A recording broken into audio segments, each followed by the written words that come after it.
দুদিন মার্কেটে এসে নিজেকে গুরুদেব মনে করছিস। আরে ভাব ভাব একটা কথা বলছিস শোন, কে গুরুদেব আর কে শিষ্য সেটা কাউকে বলে বোঝাতে হয় না। পাবলিক ভালো করেই জানে কে গুরুদেব আর কে শিষ্য। আরে চল বাজাচ্ছে একটু আওয়াজটা শুনে যা। আরে চল বাজাচ্ছে একটু আওয়াজটা শুনে যা। আরে চল বাজাচ্ছে একটু আওয়াজটা শুনে যা।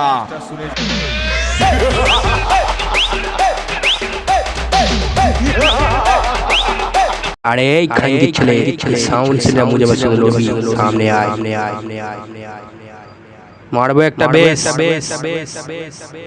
তোর গোষ্ঠী সমেত साउंड सेंटर खानपुर हुगली।